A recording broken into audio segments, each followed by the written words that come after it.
Well, hello. This is the Harboring Light. I'm Mary. I give a conservative take about the world around me. So this particular episode focuses in on MTV. So what I'm going to do is I'm going to talk about the aspects of MTV as far as the launch and the development and the reasons behind it, for it being created, and then the behemoth that it came to be and the golden era in the 80s, and then how it sizzled and still ride the wave in the 90s and everything, and then how in the 2000s it started to flatten out and how it diverged to what it is today. All right, so let's tune in. MTV. Many catchphrases have came from that, especially in the beginning of it in the 80s and the height of everything about MTV.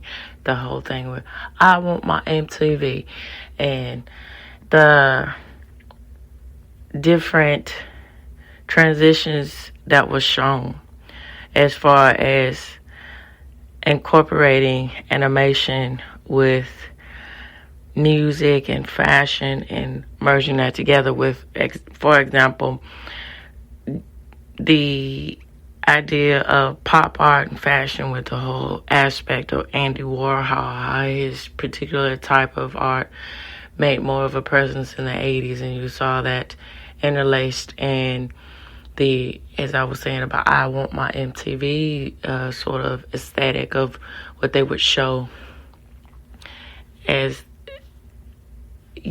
commercial breaks or interludes or so have you for the different popular artists at the time talking about MTV and you saying that catchphrase, and then the iconic moment of the moon landing and saying MTV landed on the moon is the preference of how prevalent this will take off and be a part of history. And so it's telling how everything comes to the impact of what it is today, the so to speak of how not MTV isn't the only network that's done this. It's been, particularly with music, other networks have succumbed to this, when VH1 and when Fusion existed, it was a music channel, and then it just went to other things, scripted television, and then they did a deal where they had interviews and talked to celebrities and stuff, but it's still not in the rotation of network platforms. Well, network platforms aren't a thing now, so in a rotation of you can't find it on a streaming device anymore. It's just not part of, cable is still a thing. It's just not part of cable or satellite anymore. But going back to that, so in my research, that is really up for debate because, some research that I found said that the reason for the ending of MTV has to do with YouTube. But I really think that's just one of those cop-out things, really, to be quite honest about that. Because, and I was talking about this with my husband, too. We noticed, and I noticed, too, as early as the mid to early 2000s, before before YouTube became more of a prevalent thing, MTV was starting to phase out for the aspects of showing it, touching on music per se by showing other reality television by MTV Cribs, and then showing the making of a music video. I'm trying to remember those shows. And what was really prevalent, though, was the controversy and the aspect of TRL. So with TRL, which is Total Request Live, so before then it was called MTV Dial. And so, you would dial in, and I think this was going on in the 80s and throughout the 90s, and you would dial in, you would request a song, and, things would get through. And then it was really a notable thing and ending with results, and show the results of the aspect of what people actually wanted as far as music. And it, unfortunately, be it as it may, now this is my point of view about it. So be it as it may, the industry took in and said, no, we can't have that, actually having the aspect of what people actually want, the youth actually want to listen to and so forth. So we're going to, take our hand in it and kind of do something else, which is the prevalent example of that with TRL. So, people would, they would say, calling in, the most requested is Britney Spears, Christina Aguilera, stuff like that. The industry pushing these pop artists out there. And then when in reality, they kind of phased out rather quickly as far as the aspect of, pop from that point of view of, I guess, commercial pop, so to speak. And, the aspects of boy bands, too, didn't really last all that well because of the influx of, particularly with different alternative rock and with different types of pop, and then, competing with rap and hip hop and all that stuff that kind of, phased out too, because that's sort of a particular niche thing when you think about it as far as the boy band point of view, that, their audience grows up, they grow out of it, and then they move on to something else. And so, it was one on that, and then two on the aspect of the industry, having an advertisement and a commercial aspect or investment in these particular bands. And so, and people started to notice that, hey, that's not, people aren't really listening to that anymore. We're, what's going on? We're, and then if I'm not mistaken, I think it was, but, y'all feel free to give me comments about this, either through X, through email, through Substack, and of course, through YouTube. Now,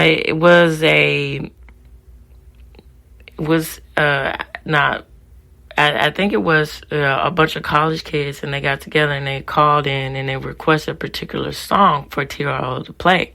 And they called in so many times. And then it wasn't counted or noted as them calling in. And so it's like, what's going on with that? And that's sort of, there's more disdain toward the aspect of MTV and its impact on music. And it's really a shame, because music, for better or worse, but when it's really good for the better, it really brings people together, and it gives a common, and in the aspect of bringing people together, it gives a common bond of, of something to relate to. So with that said, and the aspect too of using the visual and then going into the visual arts of expressing the ideas of what the musical artist is saying and what the song is saying, that's even more prevalent too, to where it brings together a sort of community and to the different genres of music, and to where it starts the conversation about the aspect of what people think and how people feel when they listen to this particular type of song, what have you. And then the concept of video music is not a new thing. It's from what I understand, is in the origin of the German aspect of video art, of video essays, of that type of medium of expressionism with art, and sort of that hyper super realism, and then that linking into the aspect of the popular waves of how musicians made an impact in society. So for instance, with Queen and their star power, and how that became, and then many more bands following them, that became a thing to where they became noticeable to do something about this, to where music videos are more prevalent, to a way to get into getting more of a broader and more of a mass audience, and to knowing who these people are, whereas versus records and radio. All right, so here we go. I'm going to get into the factual aspects of MTV. Okay, so here we go. So before MTV was a thing, it was brought to QB, I believe the pronunciation of that. But anyway, the Time Warner or Warner Amps satellite entertainment company, they were playing around with the aspect of music television and subscribership with cable. So,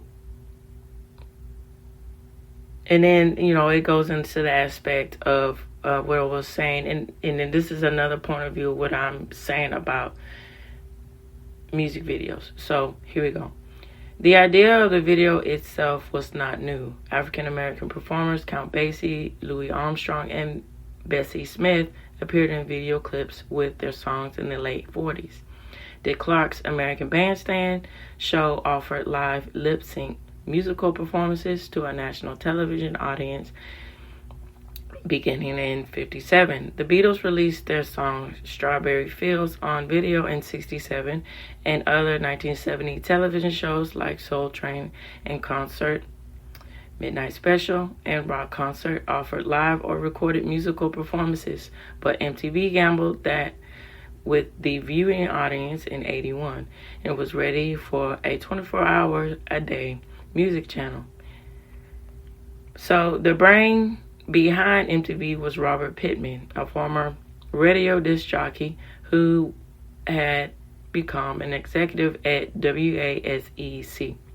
Pittman hoped that MTV, along with the premium channels of Nickelodeon and the Movie Channel, would give his company an edge in gaining subscribers in the highly competitive cable market.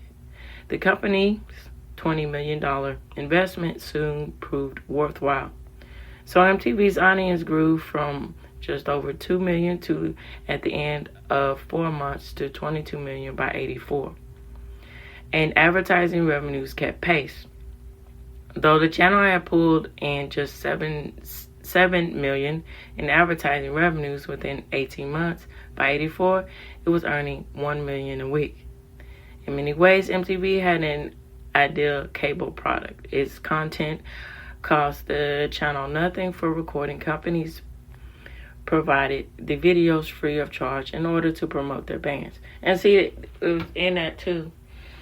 That's the thing too, where, was it that where companies, particularly music companies, were getting tired of that aspect of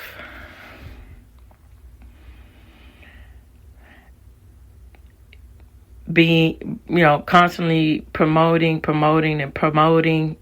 and only getting a certain realm of people, pushing particular artists, pushing them out there, and then waving the other artists in the back, pushing them in the back. And also a whole lot of things to, I think about, as far as the failure of not showcasing music anymore, as far as the aspect of what MTV is today, pushing towards reality television. Is it a whole thing where it's cheaper to keep her sort of aspect of this thing where, you don't have to, you can get unsuccessful or people who want to break into the industry, you don't have to pay them that much, and just do scripted television, and then that's another offset of not having to invest so much money. Or it's a lot of things to think about, when it, as I'm saying, when it comes to the atmosphere of why MTV is the way it is today. So what do you, I also like to know, what do you all think about that aspect of why MTV is more reality based instead of actual music? So in many ways, MTV had an ideal cable company. Its content cost the channel nothing, for recording companies providing the videos for free of charge in order to promote their bands, and advertisers eager to reach MTV's demographic of consumers between the ages of 12 and 34. So it offered everything from food to clothes to other youth-oriented products. Through the early 80s, MTV viewers fed a steady diet of videos and ads, and rocking around the clock. So the first videos to air on MTV appeared rudimentary and awkward. And, it's quite funny because it was a running joke too. Particularly, Hall & Oates, to be prime examples. They just took it and ran with it. They even said it. And then the whole reason why when VH1 Classic became a thing, and then stuff like that, we would show the older music videos from the 80s and everything, and then I would see some specials on other television shows when I was growing up in the 90s and the early 2000s and stuff. And all these artists, they from the 80s and before then, and particularly with the Hall & Oates, with Behind the Music, and then them speaking on other shows. So saying the whole thing, we know that our music videos were campy and cheesy, but we just went with it, and then we got even more of a fan base. So it's quite interesting. So the total video rotation during the channel's initial months was a scant 125 videos. The common denominator for the videos was their slip hood production, non-existent special effects, minimal costs, crude narratives, and home movie types of appearances. So, MTV's innovative format and seamless blend of content and advertising drew much attention for academics eager to document the immersion of postmodern frame of mind. So David Tetzlaff observed the Journal of Communication Inquiry that MTV denies the existence of all but the moment, and that moment exists only in the screen. So in Monopoly Television, Jack Banks wrote that MTV does the linear concepts of history, rejecting conventional distinction between past, present, and future, instead placing itself in a timeless present. And so, with that aspect of, and then there's been jokes about that too, and particularly Everybody Loves Raymond, in the early seasons. Hey, for instance, him and his brother, but particularly they more with Raymond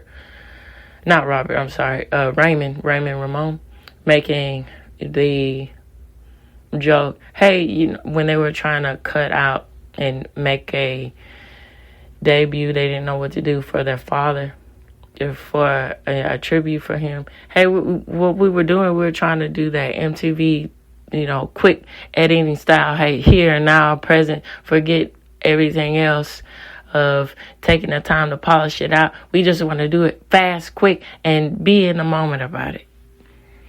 And, that goes without saying with the aspect of only, and then, other critics getting into the problem, seeing the problem with that of the producers of MTV and the staff and everything else with that, with having that tunnel vision of only seeing the here and now and not thinking about what the future holds for the company, and then not going toward the past to see what was done before, or think about how they changed everything as far as the aspect of music, and then taking that in into how to maneuver their way toward the future. The result was an experience that centered viewers, encouraging them to identify more with the products and images on screen than with more historically significant communities of meaning, such as families, political parties, or social class. Even after MTV changed to a more traditional format, in the mid-'80s, after so many advertisement and television programs began to mimic MTV's visual style, the perception remained, and the critics agreed MTV led to the post-modernism cultural vanguard.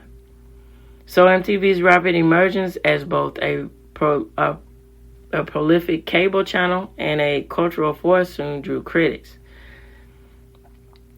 So it was a thing where it says that some black artists accused MTV of racism for what they felt was a real underrepresentation of non-white musicians, through MTV defining itself with the claim that it merely mirrored trends in album-oriented rock.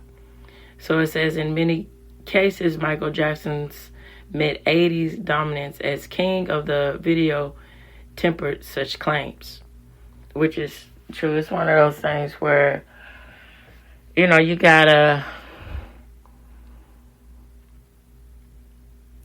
pay attention to the aspect of, is that really true? If these, particularly with Michael Jackson and him, skyrocketing to the aspect of the king of pop, and then other artists after him, and then getting into the aspect of something like MTV Raps and so forth. If that was a case where they're trying to shun away from the aspect of black artists, would those things really exist? Would that be a thing? And then in the aspect of the immersion, and they got a lot of crap for that too. But the immersion of when from two different genres of music come together, and they try to emulate a different perspective about a song, is really, it can be really impactful and changing for the aspect of music and how it can be done in the future. So, for instance, Run DMC and Aerosmith.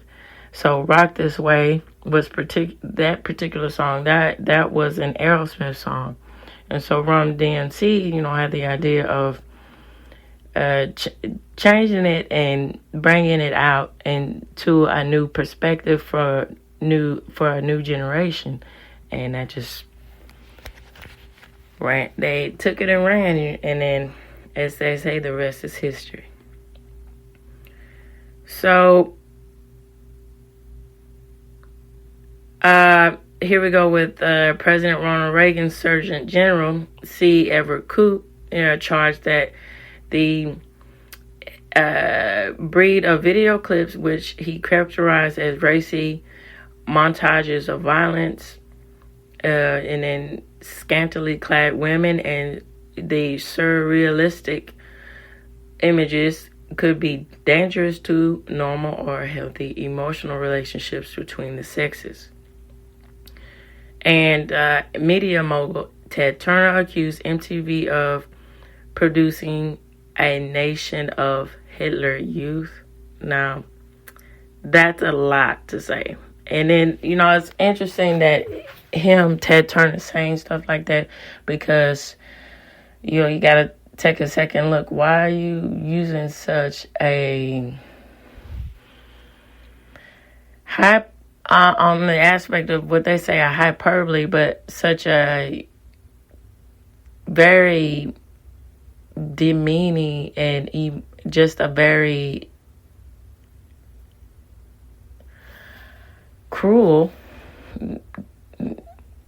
just bringing it down and getting to the simple aspect of what it is. Very cruel tagline of a network to say about a network, when you got to keep in mind that he was a fierce competitor in trying to get his hand in the game of making a profit and then making an impact with music, with his programming as far as VH1, in that video hits one, that little sneer there, hey, we're video hits one, look at us. And then, with that targeting towards the older sort of aspect of people who listen to music, with the softer side of popular music. And I talked about this on my Substack article, and I'll link my Substack link in this episode, of course. And then the BET, launching BET, and then in the early days of BET, it was a lot of artists on there. It was, particularly black artists, and having all these music videos and interviews and stuff like that, doing, honing in on that niche market of, black entertainment. So, what is that? And then also, that's a whole nother thing too with BET, what it is today, just this degradation of that whole aspect. You say that you want, representation and respect, but have you seen the things that BET pushes nowadays? Is quite alarming. So, here we go. It says cable music channel 84. These would not be the first times that MTV would be accused of undermining the morals of American youth. But it was difficult to tell if such concerns were legitimate responses to real increases in the amount of sex and violence on the screen, or an ongoing anxiety felt by members of older generations about the music that makes their children dance. MTV might be truly dangerous, or old folks might just be scared of rock and roll, as according to the source. And that, those saying that's a arbitrary thing too, but it is interesting. So this article is quite interesting by pinpointing towards that. So it's also one of these things too where not everything is black and white. It's a lot of gray, and it's one of those things you got to keep in mind. If you're so in tune and worried about what your children are watching, be involved in their life. Don't just send them off to the wolves or send them off in the breeze and not knowing what's going on. Talk to your children and be involved that way. And then it's another thing where not all older people and so forth have the mentality, oh, this darn music is just gonna ruin, and it's just the degradation, and being have that better mentality about life. It's more to it than that. So MTV experienced growing pains during the mid-'80s. On the one hand, all was going well for MTV, and on the other, video channels have provided such a lucrative way to market music that fully 75% of singles released were now backed by a video. Moreover, MTV was acquired in 1987 by the emerging cable giant Viacom, a company that was able to get MTV into more American homes than ever before.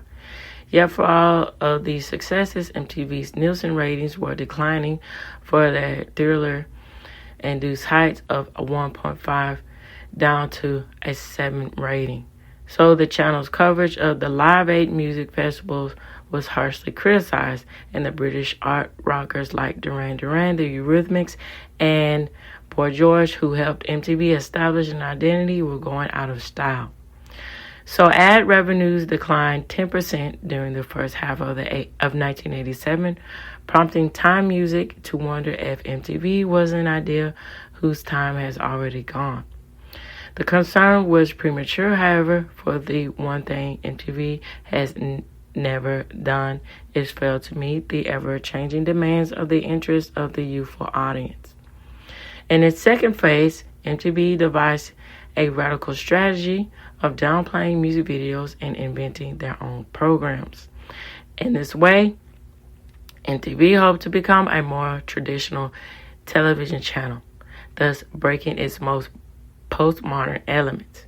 New shows introducing included Club MTV Dance, The Week in Rock, news related to the world of rock and roll, and Remote Control, a parody of the traditional game show with contests strapped into a lazy boy recliners and fed pork rinds and cheese puffs and asked moronic questions. Most innovative was the program Yo MTV Raps, a compilation of rap videos by black artists. Although MTV executives were hesitant about the show's potential popularity, viewer response was tremendous, and the show quickly became one of the most popular summer programs. By the mid-1990s, rap and hip-hop would become MTV's mainstays.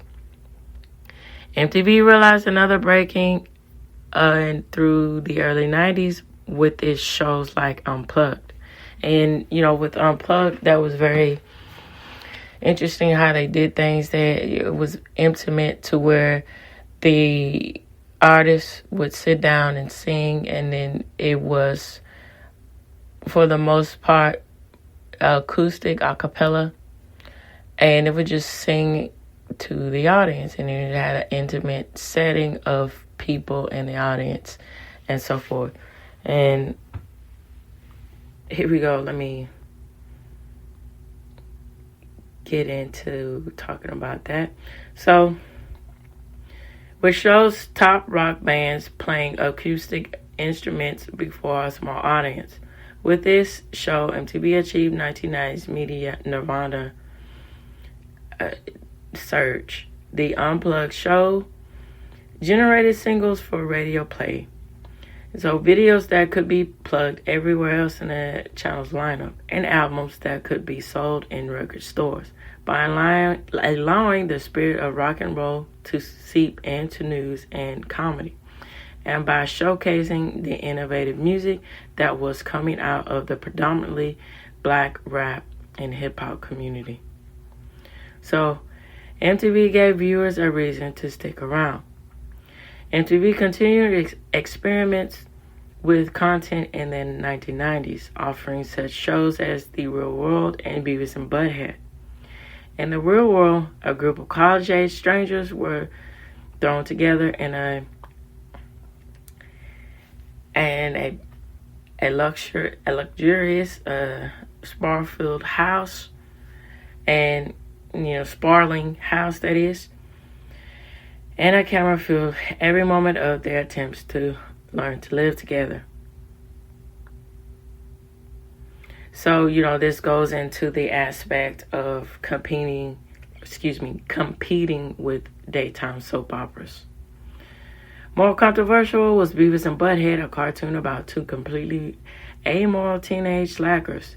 These antisocial characters set fire to houses, used frogs, or batting practices, obsessed about women and farts, and were in all mind-numbingly stupid. As I digress. The show, which was an instant success, became a lightning rod for public fears about the amorality of youth. Not conceitedly launched its creator, Mike Judd, to fame. Judd would soon leave MTV to produce a cartoon. As they say, the rest is history. King of the Hill for Fox.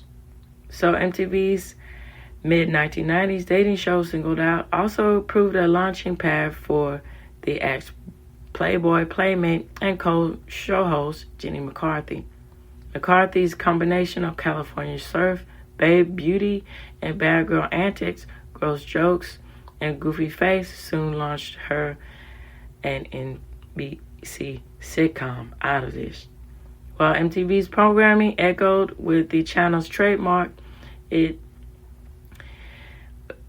had a youthful attitude. Its popularity and crossover into movies and mainstream television meant that MTV's attitude was now embraced more readily by the larger culture, which had itself been influenced by MTV. By the 90s, MTV was available in more than 50 million American homes as a part of many providers' basic cable packages. Its growing influence and the channel's desire to awaken a political consciousness in its youthful audience led to MTV to campaign against Gulf War in 1991 and to promote voter registration through such devices as Rock the Vote. And that's one of those things too, where, pushing the political, so be it, liberal agenda, where, it would have been much better to have an objective point of view, to where, it's just calling it what and showing the Gulf War for what it was. And then, talking about voting to youth and educating youth about voting and the impact and the aspect of voting, what it does for society and what it does for you as a citizen. And just, talking about that from an educational point of view that's not biased, but it's one of those things. So, Rock the Boat commercials sharing rock stars and sponsoring registration drives at college campuses and rock concerts. MTV's most visible entry into the political arena was the 1992 interview with the Democratic presidential candidate Bill Clinton. So for nearly 90 minutes, Clinton fielded questions from a hand-picked audience of earnest youth. At the same time, MTV was becoming a pillar of American pop culture and was spreading across the globe. So, MTV debuted in Europe in '87, offering its first European video, The Dire Straits' Money for Nothing. And, out of this came the MTV chant. So MTV Europe began with more than 1.6 million subscribers in 14 different countries and soon became especially popular in Eastern Europe. Countries like Hungary, for instance. So Western capitalist culture that's influenced in this nation, MTV provided so apt at displaying. So MTV, and after this, we got MTV Brazil, which launched in '90, MTV Latino, which followed in '93, and both channels quickly became popular with Spanish-speaking audiences. And also, it's quite interesting with Shakira when she was starting out as a artist in the '90s, and her singing in Spanish on Unplugged. That was quite a pivotal moment in the Latin community and so forth. And yeah, that goes to show the impact of music, how it when it's done right, how it can just cross boundaries, and particularly with international boundaries, and then bring people together as far as the aspect of music and in language too, with that aspect. So on MTV Latino in 1995, viewers from Mexico from the tip of Chile watched the birth of a new language, Spanglish, as VJs use expressions like Chiquinos, what they were saying, which meant check us out. So a former minister of culture commented about the culture impact of MTV. The world changed in a very short time. Suddenly one world fell, and it was absolutely seduced by the world that imposed itself. That one in a world without utopias, the market becomes a new utopia. Not surprisingly, MTV executives took a more optimistic view of their global distribution. MTV's Sarah Levinson claimed that music is the global language. We want to be the global rock and roll village where we can talk to the youth worldwide. So by the mid-1990s, MTV had largely succeeded at reaching that goal and promoted its vision of culture to 270 million households in more than 125 countries scattered across 5 continents. The MTV vision was thoroughly rooted in commercialism for common language of viewers across the world and music goods. So Michael Jackson and McDonald's, Nirvana, and Nike, Beck, and Coke. To some critics, MTV's global reach seemed like an Orwellian Big Brother nightmare, with rock and roll attitude providing the cover from multinational corporations to push their products to a world of consumerism. But the actual picture was more complex, with some 90% of the MTV's programming produced locally to coincide with differing regional tastes. MTV viewers the world over loved rock and roll. But it was clear that they loved different rock and roll at different times. In 1996, the hottest tracks of MTV Latino were Madonna, Queen, and the Rolling Stones. On MTV Brazil, the favorite was Silverchair. While on MTV Europe, Michael Jackson and Tina Turner dominated playlists for their part. MTV corporate officers enjoy the music of money rolling in. So, all of these aspects of talking about this, and far as the, I'm going to close on this part as far as the lineage of what's going on today. Yes, it's quite impactful and insightful to learn these things and understand this about the aspect of music, MTV. But on the other hand, it just still begs the question about the aspect of, is that really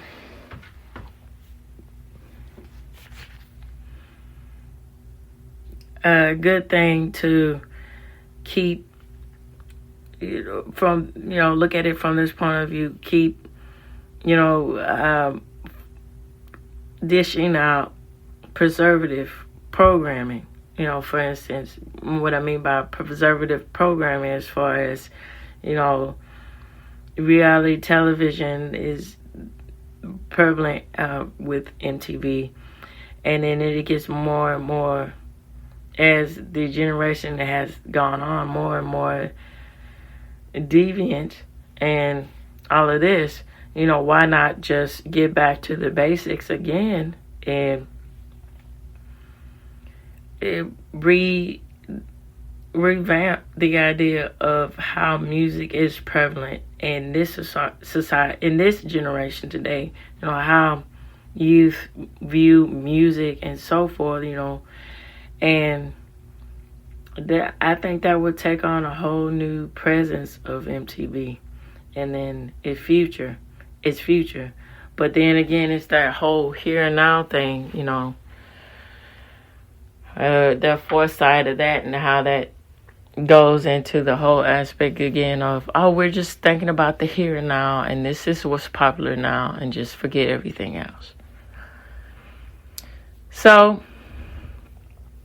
what do you guys think? What do you all think about the aspect of MTV, of what it was and what it is today, and then the aspect of reality television, and how that all fits into the format of network TV per se, or